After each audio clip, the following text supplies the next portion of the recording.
आज इस वीडियो के ऊपर चर्चा करेंगे जिसको भारत ही नहीं पूरी दुनिया देखी है और अभी भी देख रही है।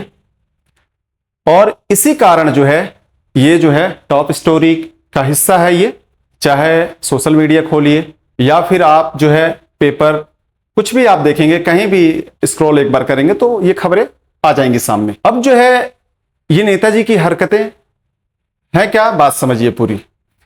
दिल्ली मुंबई एक्सप्रेसवे पे ये जो रात को गाड़ी आती है, वहां से एक महिला और एक पुरुष दोनों बाहर निकलते हैं और दोनों रोड पे ही चलती रोड पे अश्लील हरकतें करने लगते हैं। और इनकी सारी घटनाएं वो ऊपर लगी कैमरा उसमें सारी घटनाएं कैद हो जाती हैं।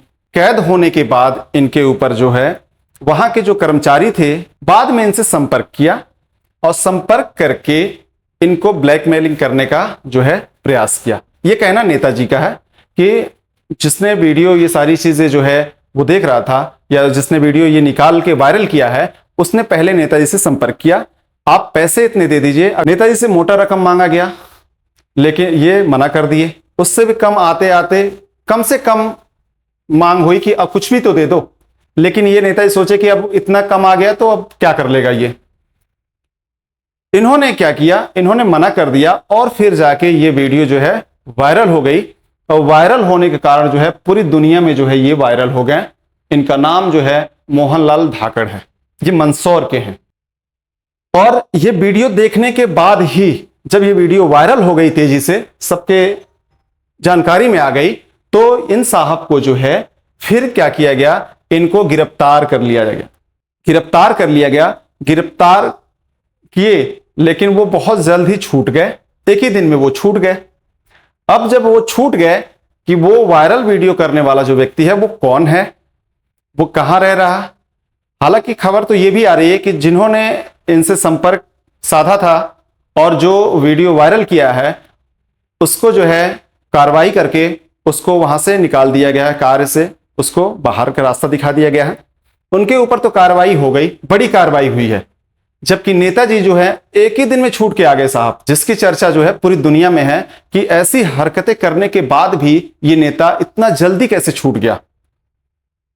लेकिन आपको बता दूं कि ये साहब छूटने का मेन कारण ये है कि कोई राजनीतिक पकड़ है इसलिए छूट नहीं पाए। मेन कानून का खेल है भाई। जब कोई अपराध करेगा उसके लिए कानून में जो प्रावधान होंगे उसी के अनुसार उनको सजा मिलेगी। ऐसा कोई कानून बनाया ही नहीं गया है कि अगर कोई ऐसी हरकतें कर रहा रोड पे, सार्वजनिक स्थल पे, तो उसके लिए 10-20 साल की सजा हो। ऐसा कोई कानून ही नहीं बनाया गया। ना बीएनएस में कोई प्रावधान है भाई, ना आईपीसी में कोई प्रावधान था उस टाइप का कि बहुत मजबूत 10-20 साल की सजा अगर सार्वजनिक स्थल पे ऐसी हरकतें कर रहे हो तो। या ना ही बीएनएस में, भारतीय न्याय संहिता में, ना ऐसा कोई प्रावधान बनाया गया। और यही कारण है कि ये बाहर घूम रहे हैं। लोग इस पे भी चर्चा कर रहे हैं कि ये नेता हैं इसलिए ये छूट गए, बहुत जल्दी छूट गए हैं, इनको छूटना नहीं चाहिए। लेकिन छूटने का मुख्य कारण वो हमारा कानून है। इस अपराध के लिए बहुत कम सजा है, इसी कारण वो आसानी से छूट गए। अब देखिए क्या प्रावधान है जो इन्होंने हरकतें की, ये और इनकी महिला मित्र। हालांकि महिला मित्र के खिलाफ भी मुकदमे दर्ज हैं लेकिन अज्ञात में हैं। इनके नाम से नामजद दर्ज है और एक अज्ञात। तभी तो ये धारा, अगर सिंगल होते ये तो ये धारा नहीं लगती, क्योंकि सामूहिक अपराध मतलब कम से कम तो 2 लोग होंगे। तो भारतीय न्याय संहिता बीएनएस की धारा 296, आपको बता दूं कि जो भारतीय न्याय संहिता है ये आईपीसी, जो भारतीय दंड संहिता 1860 थी, उसको रिप्लेस करके लाया गया है ना। तो बीएनएस 2023 की धारा 296 ये क्या प्रावधान करती, जब कोई व्यक्ति सार्वजनिक स्थान पर अश्लील हरकतें करते हुए पकड़ा जाता है, तो साहब जो काम कर रहे थे वो अश्लील हरकतें, ठीक है। एक दूसरी धारा जान माल को खतरे में डालना, धारा 285 वो जान माल को खतरे में डाल रहे थे। कैसे खतरे में डाल रहे थे, क्योंकि इन्होंने गाड़ी वो बीच हाईवे में लगा दी तो आने जाने वाले को तो कहीं ना कहीं तो खतरा है भाई। अगर स्पीड से कोई आ रहा, रात का समय है, दिखी गाड़ी नहीं दिखी, तो उन्होंने खतरे में डाला, तो ये धारा लग गई। धारा 3 का 5 सामूहिक अपराध, जबकि ये आईपीसी में जो सामूहिक अपराध है, आईपीसी में जो प्रावधान था वो धारा 34 में हुआ करता था।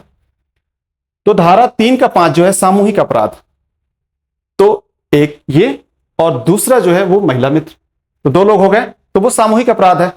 और ये जो धाराएं लगी हैं वो जमानती हैं भाई। 2 साल से ऊपर की सजा तो है नहीं, 2 साल से नीचे की सजा है और जुर्माना है।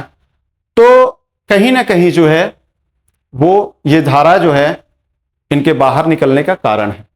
ये धाराएं जो हैं वो जमानती हैं, इसलिए वो जमानत पे आसानी से बाहर घूम रहे हैं। बाकी और कोई बात नहीं है कि इनकी राजनीतिक पकड़ कितनी है, क्या है, उससे कोई फर्क नहीं पड़ना है। क्योंकि अगर कानून में प्रावधान है, अगर यही महिला, जो अभी पता नहीं चल पा रहा कि महिला कौन है, महिला जो है ये बात कहती कि इसने जोर जबरदस्ती करके, वो रोड पे खड़ी थी, उसने उठा लाया और उसने डर भय दिखा के मेरे साथ जो है ऐसी हरकतें की।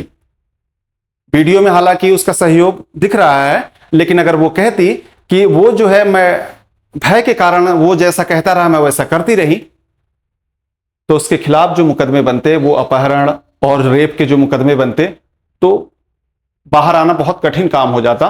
फिर राजनीतिक पकड़ कितनी है वो सबको समझ में आ जाती, क्योंकि विधायक, सांसद और यहां तक कि मिनिस्टर भी जो है वो जेल के चक्की पीसे, पूर्व मंत्री भी जेल में रहे हैं।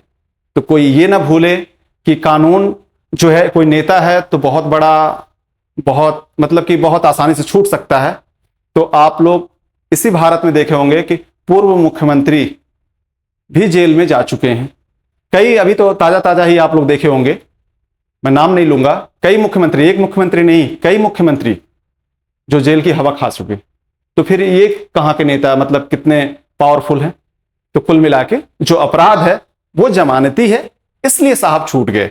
बाकी और कोई कारण नहीं है कि दबाव के कारण या जुडिशरी किसी के दबाव में काम नहीं करती। आप एक बात ध्यान रख लो, जो रिकॉर्ड होगा वही पढ़ा जाएगा, जो वहां रिकॉर्ड होगा वही यहां से लेके session court, high court, supreme court, honourable supreme court तक पढ़ा जाएगा।